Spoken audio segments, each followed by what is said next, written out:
friends, alumni, family. Did I miss anyone? Thank you for the privilege of addressing you today. I have based my remarks this afternoon on the topic of nursing on purpose. Over the years, I've heard many of my colleagues' Genesis stories. Most of you felt a calling or a deep desire to enter nursing. For some, like my wife, nursing is a family business.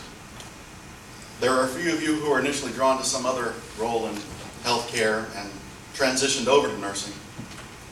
Whatever path or reason you made the decision to become a nurse on purpose. Then you chose to elevate your commitment to nursing by pursuing a graduate education on purpose. Now, allow me to tell you my story. I grew up in a couple of towns on the Mississippi, 20 or so miles from New Orleans. People have always wondered, Michael, how did you lose your accent? Well, if you stop drinking that muddy water soon enough, it can change your life. High school was never very hard for me, so I didn't have to work to get mediocre grades. I just skated through without purpose. I had a scare when I realized that the sole ambition of the valedictorian of my graduating class was to get the head cashier job at the local grocery store. My lack of purpose was putting me in dangerous position of creating an eternal Michael-sized indention on my mother's couch. So I made a decision that would dramatically remove me from the couch and that grocery store. I joined the U.S. Navy. I had no idea what I was doing. Okay, I didn't know from officer or enlisted, but you can bet I have a pretty good idea now. The recruiter said I should enroll in the nuclear power program. Okay. He thought it was a good idea to volunteer for submarine duty. Okie dokie. I was on my way to becoming a mechanic in the reactor engine room of a nuclear-powered submarine. Now, some of you, that should scare. Then one day, a salty old sailor was bragging on the U.S. Navy's flawless record of continuous use of nuclear power without a nuclear-related incident. No TMI or Chernobyl for our men and women at sea. Can you imagine what some of those special people in one of our more liberal states, say a large coastal state on the western seaboard, what someone might say if they actually thought for a second, hey, there are 2 nuclear reactors on that aircraft carrier in the harbor over there. They would freak out. But there's been no accidents, so they don't even concern themselves. Now, did you know that the last step in the disaster manual for preventing a reactor meltdown on a submarine is to dive as deep as you can go and then vent the vessel to the atmosphere? The atmosphere, you understand, at that point being cold, dark seawater? Yeah, me neither. I didn't realize that. You don't want water in the people tank. It was at that point that I started looking for clever ways to get out of the Navy. You know, short of becoming a bedwetter.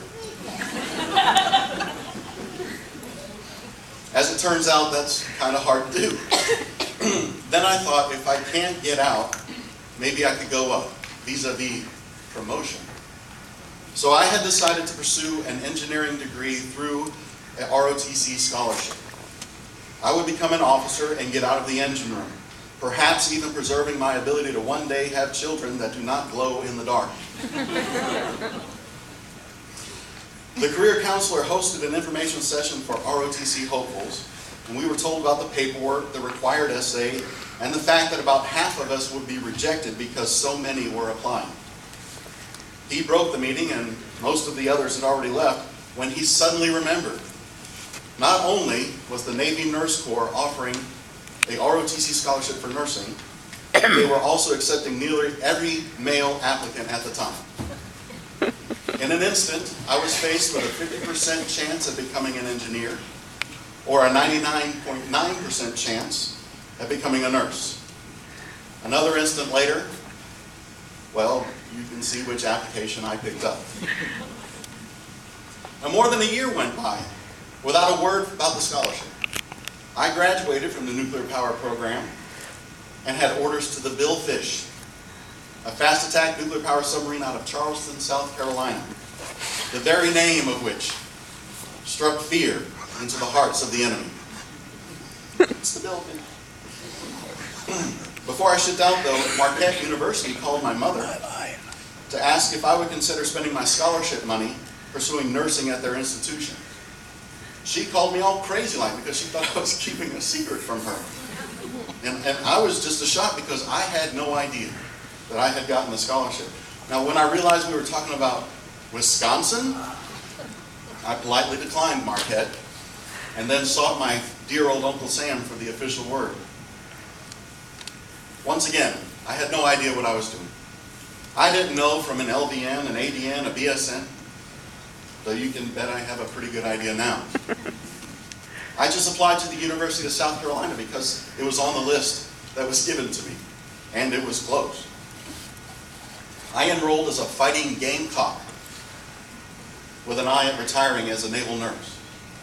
Then I blew out my ankle, which got me separated from the Navy, and I finished the BSN program on my own.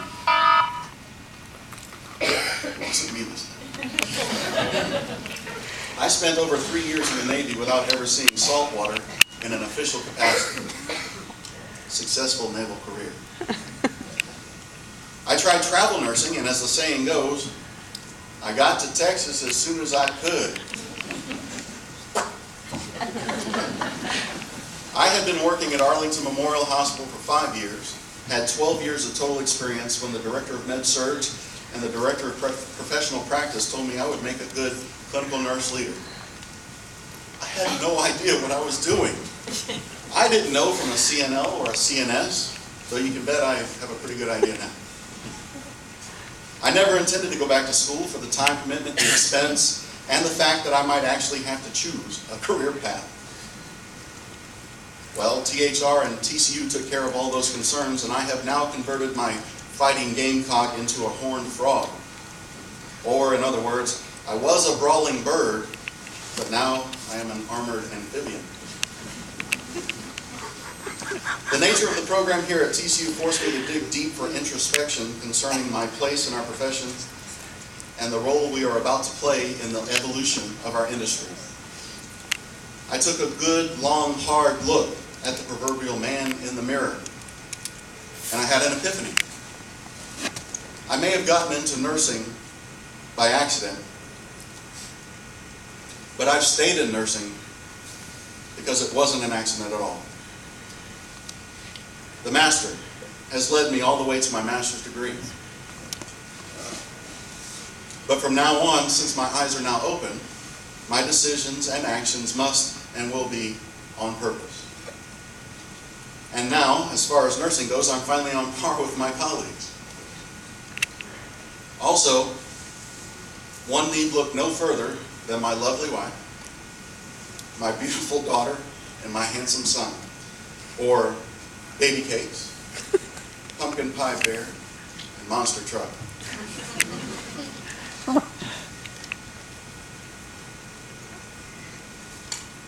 You just have to look at them to see that He has always had a plan for my life. And though you probably can't tell this in this light, neither one of them glow in the dark. Looking to the future of nursing and healthcare, as our time here at TCU has taught us to do, I am reminded that Mother Teresa once said, "I know God will not give me anything I can't handle. I just wish He didn't trust me so much." The future is daunting, but the nursing profession, the single largest body of healthcare professionals out there, and the profession continuously voted most trusted by the public, must innovate, design, and lead the whole of the industry through the coming evolution. So whether you are a leader in nursing or someone who supports a nursing leader, it is the people in this room and those like us all around the country who will be instrumental in that which is to come. We will do it on purpose. And though it may be hard, He has assured us that we can handle it. Congratulations, my fellow graduates of 2013. Thank you very much.